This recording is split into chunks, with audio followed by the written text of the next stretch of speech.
Good morning, Market Chameleons, and everyone joining us for the first time. Thanks for coming by and checking out the Market Chameleon pre-market webinar. Before we get started, let's take a look at the shared disclaimer. Be aware that neither Market Chameleon, Dimitri, or myself are registered investment advisors or a broker-dealer. If you're searching for investment advice, please reach out to a licensed professional.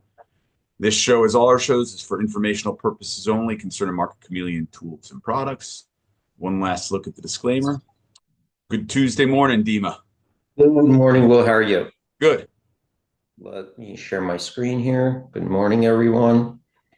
And today what we'll discuss is relative performance. And the concept behind relative performance,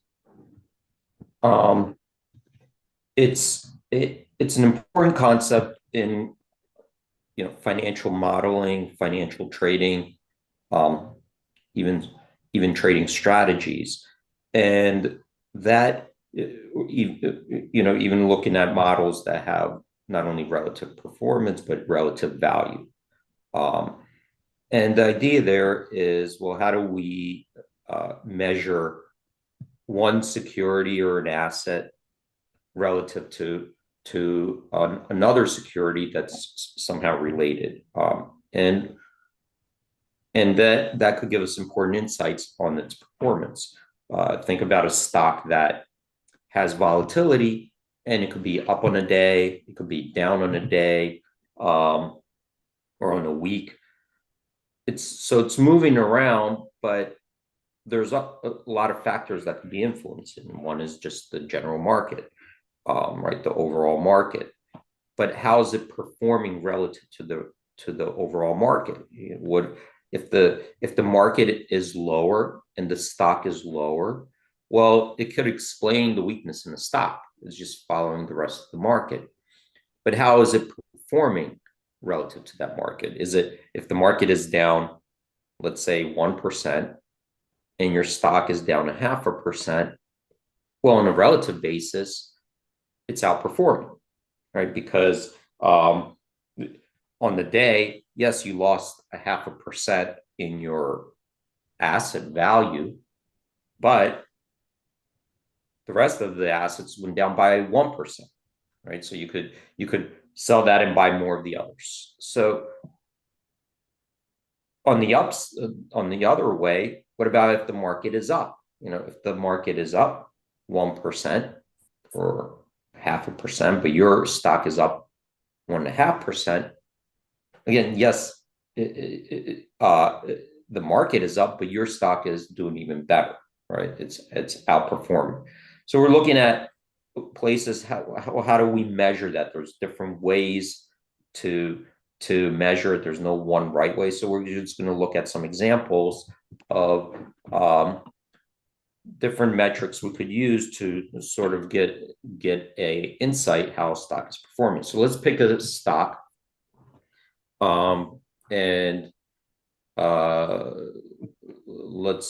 look at, I don't know, let's look at Apple stock. I'm going to type in Apple here, and we come to this summary page, and let's hit this trading stats.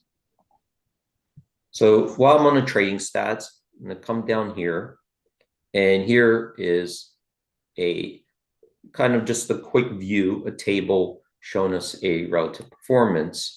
And this looks at a time frame. So let's say 1 day, a 2-week time frame, 1 month, 3 months, 6 months, all the way down, and it gives us the performance of Apple over that range. And we could compare that to what the rest of the market did. Okay, so based on what the rest of the market did, you could see that yesterday on a 2-week basis, 1 month basis, even 3 month basis, 6 months, even 1 year, it has been outperforming the rest of the market. So as we expand the time, it's been outperforming. And this is just looking at different time frames. We could also look at it on a daily basis. So we could get a little bit more stats on a daily basis. And this is here where it looks at its daily returns, and it measures how would it be on a daily basis versus SPY. So let's look at a 15-day. All right, so this is a 15-day daily returns. And the idea there is that if you reset your notional risk at the end of the day, every day, right? Not just hold the stock, but traded it based on, constant notional at risk. In other words, at the end of the day, let's say you wanted to risk $1,000 worth of Apple the next day. Well, if you bought it in the morning and it went up, you'd have more than $1,000 notional in Apple, so you'd have to sell some shares to get back to 1,000. If it went down, well, now you own less than $1,000 worth of notional in Apple, so you would have to you'd have to buy more to have that $1,000 at risk.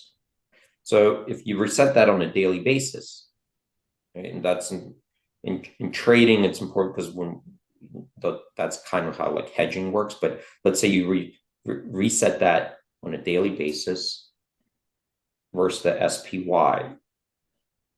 What was the average return over, we'll measure it in 15 days, the last 15 trading days. How often did Apple go up versus the market, right? So we're looking at versus the overall market. So here we have some stats.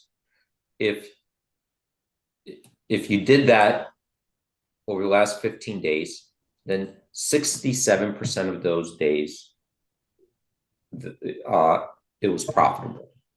Okay, so the stock went up compared to 53% of the days in SPY. So there were more up days in Apple than in SPY. What about the average return?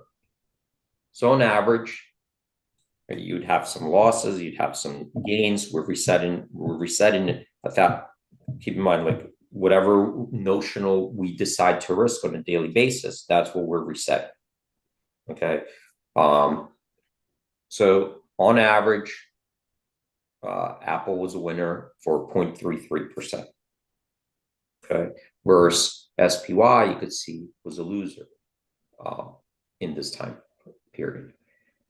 Here, this gives us the standard deviation of these returns. And it lets us know how volatile on a daily basis up and down was Apple, versus SPY. So it was more volatile. Standard deviation was 1.57 versus 0.71. Okay, so there's movement around that average. So it wasn't 0.33% every single day, because then there'd be no volatility, right? So that's what this is showing us, the volatility. So if we take that average return divided by its standard deviation, we get this Sharpe ratio, and this lets us compare the return as a unit of risk versus SPY.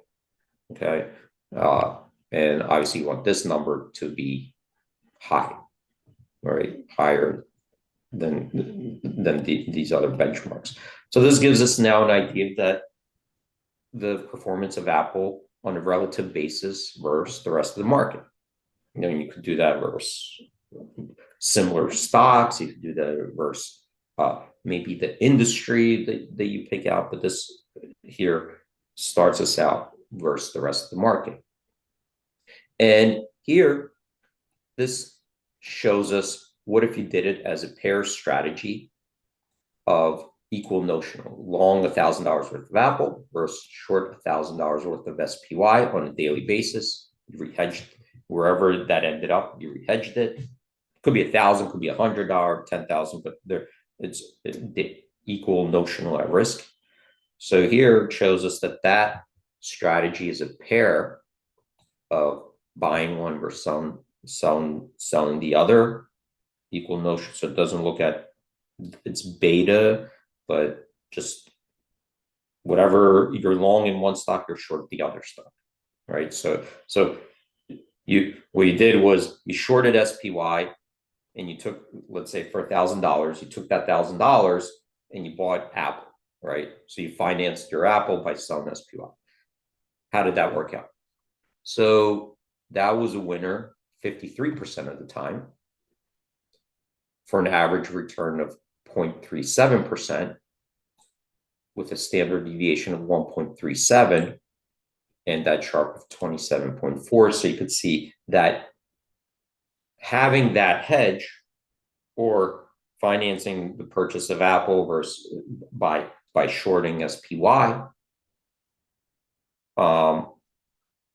performed better than just long Apple or just long SPY. Like that was because it had a better return than daily return than all of these, 0.37. It had a higher standard deviation than just SPY alone, but lower one than just Apple. And if we measured it as a average return versus unit of risk, it's 27.4% higher than all these two. So here it's shown us that Apple did outperform the market based on these metrics. And if we try to mitigate the Apple's volatility by hedging against the market, right? Just the market risk, that also outperformed over here. And then we could just tab here 30 days. So 30 days, we get a little bit of a different scenario here. Just long SPY looks like it did better. And over 90 days, just doing it in Apple alone outperformed. Okay, so this gives us a relative performance over different time days, but on a daily basis. So let's see a report kind of that we created that just shows us, well, here's a group of stocks that looks like it's outperforming the market based on, certain benchmarks that we set. So I'm going to go up here under stocks and these outperforming stocks. Let's click on that. And now we get this list of stocks.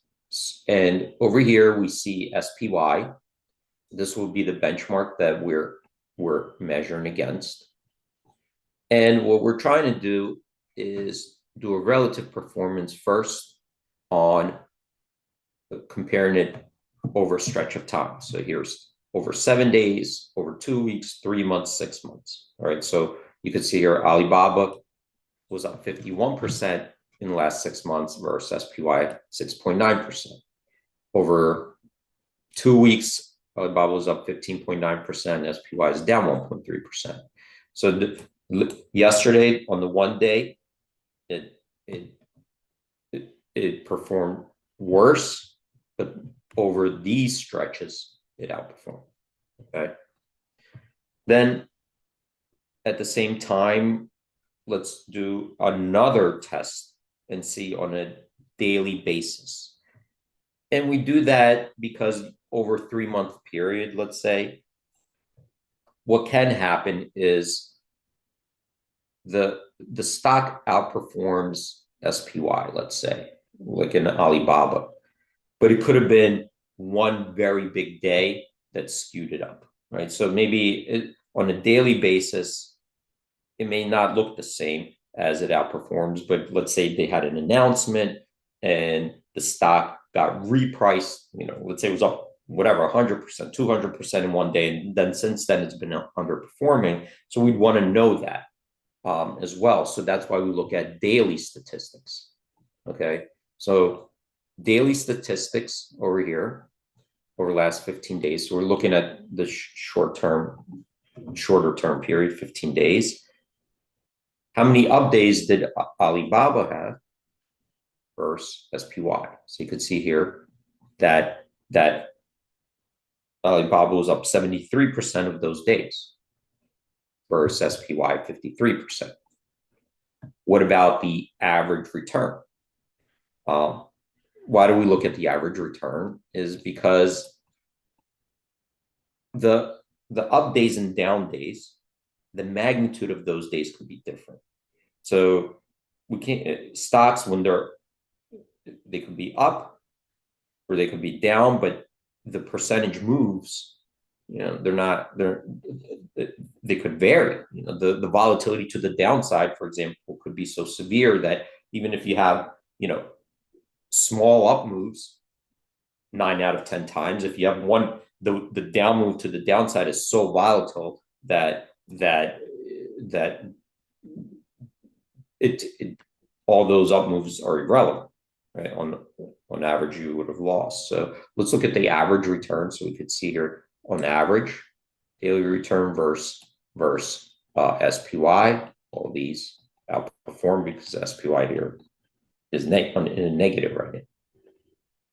And so you could see this is a list of stocks that outperformed based on these measures: 7-day, 2-week, 3 months, 6 months, and on a daily, last 15 days. More up moves than SPY, better average returns. And what about the standard deviations? So you could see that the standard deviation of SPY, it's an index, so it's not as volatile as an individual security. But if we take the average return versus that unit of risk, then we can just compare them. And right now, SPY is in the negative because it has average negative returns. But here, now we have a list of stocks that seem to be outperforming the rest of the market if we use SPY as our market benchmark on these measures. Okay, so that's how, and of course, you could measure in many more ways than this, but this is kind of a report that gives you those types of insights. So I think I'm going to stop right there for covering the relative performance. Excellent, D. Great job as always. Thanks, everyone, for joining us. We have chameleons in different parts of the country right now, enjoying the warm weather of Arizona, to be specific. Everyone, thanks for joining. D, great job as always. Remember to like and follow us on YouTube. Great job, buddy. All right. Thanks, everyone. Stay safe out there. Have a great trading day and hope to see you guys tomorrow. Trade in peace, chameleon.